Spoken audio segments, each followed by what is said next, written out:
કાર્યવાહી કરવામાં ન આવે તો આવનાર સમયમાં મોટી સંખ્યામાં અમે એસપી કચેરીનો ઘેરાવો કરીશું। ડેડિયાપાડા કોઈ ટ્રીટમેન્ટ કરતા નતા એટલે એમને અહીંયા ગાડી રિફર કર્યા છે અને ચલાતું છે નથી એમને પગમાં પણ બહુ માર્યા છે। તો તમે એવી રીતે કેવી રીતે રજા આપો? એક સામાન્ય માણસને નોર્મલ બીમારી થાય છે એમને તમે 4-4, 5-5 દિવસ તમે એને પાડી રાખો છો અને હમણાં તમે આ વ્યક્તિને આટલી દુઃખદ ઘટના થઈ છે, એને લાઠી ચાર્જ કરવામાં આવ્યો છે, એને પથ્થરમારો કરવામાં આવ્યો છે, એને ગેબી માર મારવામાં આવ્યો છે, તો તમે ખાલી એક્સરે એને પાડી અને ભાઈ તને ફ્રેક્ચર નથી એમ કરીને તમે એને રજા આપી દો? એવું નહીં, એને ગેબી માર મારવામાં આવ્યો છે ડોક્ટર સાહેબ। અરે તો બીજા ડિપાર્ટમેન્ટ વાળા જોવે ને એમ કહું છું।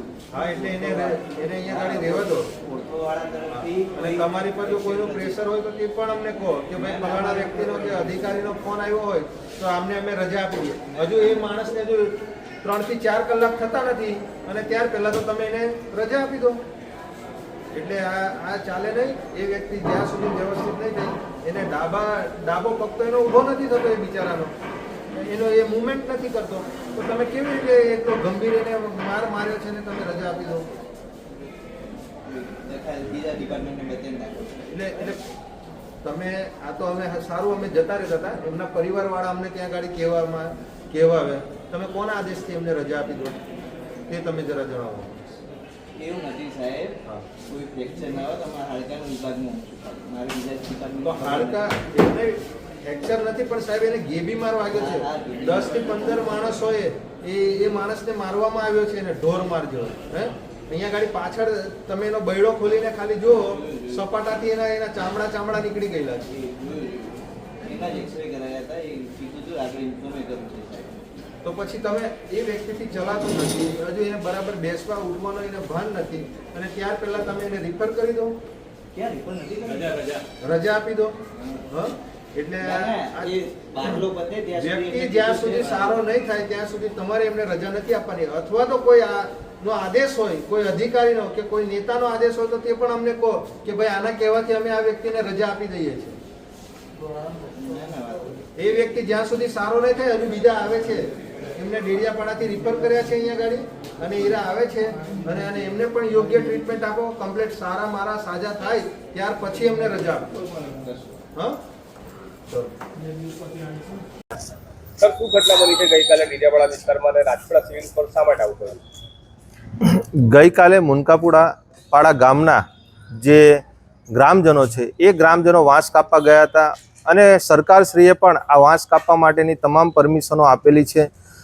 આદિમ જૂથના જે આ લોકો છે એ લોકો પોતાનું જીવન ગુજરાન સુપડા, ટોપલા, ટોપલીઓ જેવા વિવિધ સાધનો બનાવે છે અને એનાથી એ વર્ષોથી એમના બાપ દાદાથી એ લોકો જીવન ગુજરાન ચલાવે છે। તો ગઈકાલે સાંજે જંગલ ખાતા વિભાગના કર્મચારીઓ દ્વારા 10 થી 15 લોકોનું ટોળું બનાવી અને એ લોકોને ઢોર મારવામાં આવ્યો છે।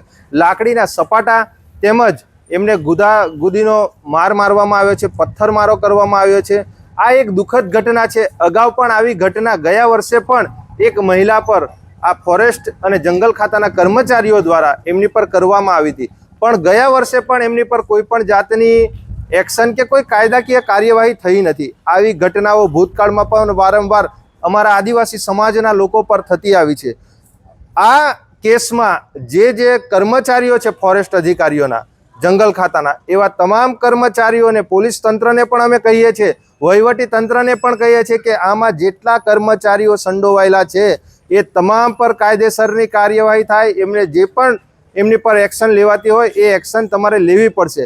આજે સરકાર જ્યારે કૌશલ્ય વર્ધનની વાતો કરતી હોય, સરકાર જ્યારે આ વાંસમાંથી અલગ અલગ પ્રકારના સાધનો બનાવી અને આદિવાસી સમાજને પ્રોત્સાહન આપતી હોય, એમની રોજીરોટી માટે પ્રોત્સાહન આપતી હોય, ત્યારે આ ફોરેસ્ટ વિભાગના કર્મચારીઓ, જંગલ ખાતાના કર્મચારીઓ આવા અમારા આદિવાસી સમાજના લોકો પર જે આ જુલુમ કરે છે, જેમની પર લાઠીચાર્જ કરે છે, એ અમે આવનારા દિવસોમાં બિલકુલ ચલવી નહીં લઈએ। જો આ લોકો પર યોગ્ય કાર્યવાહી નહીં થાય તો આવનારા દિવસોમાં અમારે જે આ ડીએફઓ કચેરી છે એ ડીએફઓ કચેરીનો પણ ઘેરાવો કરવો પડશે અને જો અમારે ઉમરગામથી અંબાજી સુધીના લોકોને પણ અમારે બોલાવવા હશે તો અમે આહ્વાન કરશું। કેમ કે આ જંગલ ખાતા દ્વારા વારંવાર અમારા ટ્રાઇબલ વિસ્તારોમાં આવી વારંવાર ઘટનાઓ થાય છે। આ ઘટનાથી આજે અમે એ પરિવારની મુલાકાત લીધી, એ દર્દીની મુલાકાત લીધી. તમે જુઓ એને કેટલો ગંભીર રીતે મારવામાં આવ્યો છે. અહીંયા ગાડી જે બૈડાથી એના ચામડા નીકળી ગયા છે, એટલો ખરાબ એને લાકડીના સપાટાથી મારવામાં આવ્યો છે. એની પર પથ્થરો દ્વારા હુમલો કરવામાં આવ્યો છે. એની પર ગુદ્દા પાટોનો મારવામાં આવ્યો છે. એ કોઈ આતંકવાદી છે, નક્સલી છે? તમે જ્યારે હોય ત્યારે અમારા આદિવાસી સમાજના લોકોને તમે ટાર્ગેટ કરી અને એ લોકો પર અત્યાચાર કરો છો, એ લોકો પર ખોટી ફરિયાદો, ખોટા કેસો કરો છો. એટલે આ આવનારા દિવસોમાં અમે બિલકુલ ચલવી લેવાના નથી. આ જેટલા જંગલ ખાતાના કર્મચારીઓ છે એ તમામ પર લીગલી કાર્યવાહી થાય એવી નર્મદા પોલીસને પણ અમે કહેવા માંગીએ છીએ. જો અમને યોગ્ય ન્યાય નહીં મળે તો અમારે ડીએફઓ કચેરી અથવા તો એસપી કચેરીનો ઘેરાવો કરવો પડશે. જો જરૂર પડશે તો અમે એસપી કચેરીનો પણ ઘેરાવો આવનારા દિવસોમાં કરશું. નિરંજનભાઈ વસાવા, નર્મદા જિલ્લા પ્રમુખ.